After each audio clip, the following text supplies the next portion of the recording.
नमस्कार दोस्तों, आज मैं हाई स्कूल का हिंदी का पेपर का एग्ज़ाम बताने वाला हूँ कैसे दिया जाता है। चलिए चलते हैं। तो दोस्तों, आज मैं बताने वाला हूँ ये हाई स्कूल का एग्ज़ाम हिंदी पेपर, जिसमें पूर्णांक 70 होता है और 15 मिनट प्रश्न पत्र पढ़ने का टाइम दिया जाता है। और इसमें एक एक नंबर के भी कुछ क्वेश्चन आते हैं, जिनमें सही चुन करके टिक मारना होता है। जैसे किसी कवि का कोई कृतियाँ पूछ लिया गया, उसी तरह का आया हुआ है, इसमें आप देख सकते हैं। और इसके आगे देखते हैं, एक एक नंबर का 5 क्वेश्चन इसमें दिया है। और उसके बाद नंबर 2 में 2-2 नंबर का दिया गया है, और एक नंबर का नंबर 3 वाला क्वेश्चन।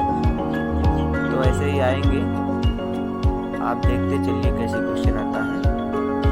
लेखक का नाम पूछ लेगा, थोड़ा सा कविता देंगे, उसका अर्थ पूछ लिया जाएगा, कवि का नाम पूछ लिया जाएगा, उसमें कृतियाँ पूछ लिया जाएगा। और उसके बाद इसमें आता है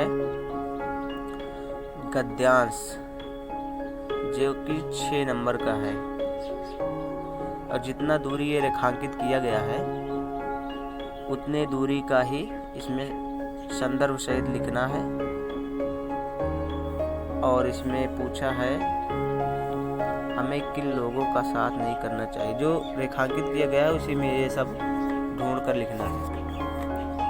और उसमें 2 ऑप्शन दिया गया है, का और खा। चाहे तो आप का करिए, चाहे खा का, इसमें किसी एक का दिया गया है।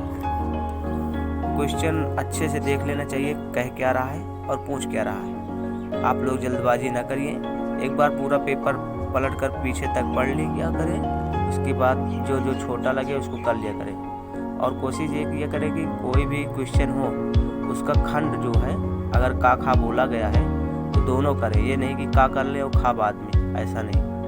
और इसमें ये है पद्यांश नंबर 4 में। तो गद्यांश कहानी को बोलते हो, पद्यांश कविता को बोलते हैं। तो आप लोग देख ही सकते हैं, इसमें ये पूछ रहा है संदर्भ सहित व्याख्या कीजिए। ये कविता है और इसका अर्थ लिखना है संदर्भ सहित। संदर्भ का मतलब होता है किस कवि ने लिखा है और किस पाठ से लिया गया है, और उस किताब में कौन सा लेखक है, किस प्रकाशन का किताब है, ये सब लिखना पड़ता है। और यहाँ पे जीवन परिचय पूछा गया है 3 नंबर, जयशंकर प्रसाद, जयप्रकाश भारती, डॉक्टर राजेंद्र प्रसाद। और इसमें से एक कवि का पूछा गया है जीवन परिचय। और ये है पेपर 2014 का, आपको मैं दिखा देता हूँ। 2014 का है। उसके बाद ये इसका कोड होता है, कोड सब पेपर में चेंज होता है। और नंबर 6 में आते हैं, इसमें भी वही ये अनिवार्य संस्कृत का क्वेश्चन है। इसको भी संदर्भ सहित ही व्याख्या करना है। दोनों में अथवा दिया गया है, कोई भी कर सकते हैं। और इसमें जो है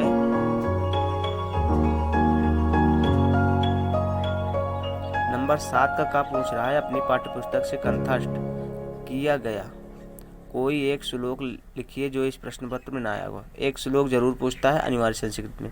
ये 2 नंबर का होता है। श्लोक का मतलब होता है 2 लाइन। ये जैसे अथवा के ऊपर, ये तो शायद कहानी का है, 2 लाइन का याद कर लीजिए श्लोक कोई भी, वो 2 नंबर आपको मिल जाएगा। निम्नलिखित में से किन्हीं 2 प्रश्नों के उत्तर संस्कृत में दीजिए। ये है अनुवाद संस्कृत में 7वें खा वाला।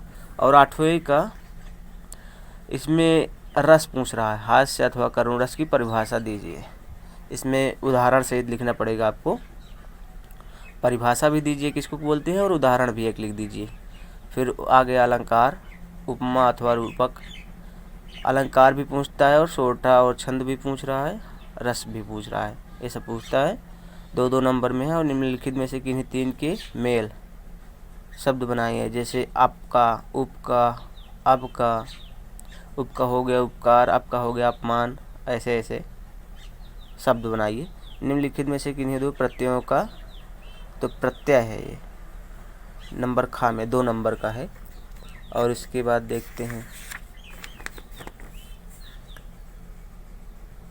नंबर गा है, ये 7वें गा,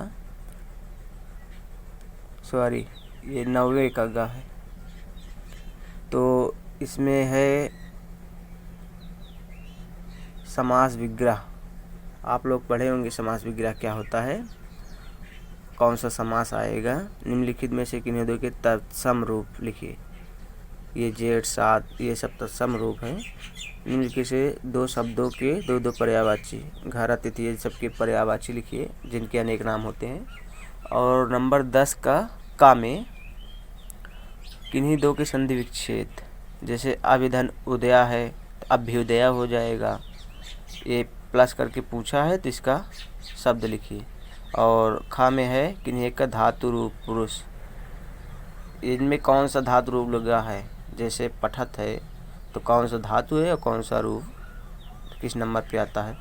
फिर ग में है निम्नलिखित शब्दों के षष्ठी विभक्ति द्विवचन में लिखिए। मति अथवा मधु, ये रूप में से पूछ रहा है षष्ठी विभक्ति का, ये कौन सा है, क्या आएगा। और ये घ वाले में है निम्नलिखित वाक्यों में 2 का संस्कृत अनुवाद। ये हिंदी में है, संस्कृत में अनुवाद करना है। अनुवाद संस्कृत भी बहुत आता है। निम्नलिखित में से किसी एक पर निबंध लिखिए। 11 में निबंध है, 6 नंबर का है। और खंड काव्य होता है जिनमें से एक मुक्तिदूत का एक खंड काव्य है, उसमें सारांश लिखना है। और इसमें नीचे वाले में चरित्र। बहुत सारे खंड काव्य हैं, इनमें से आपको एक लिखना है जो कि 3 नंबर का आता है। यहाँ तक है बस। बहुत बहुत धन्यवाद।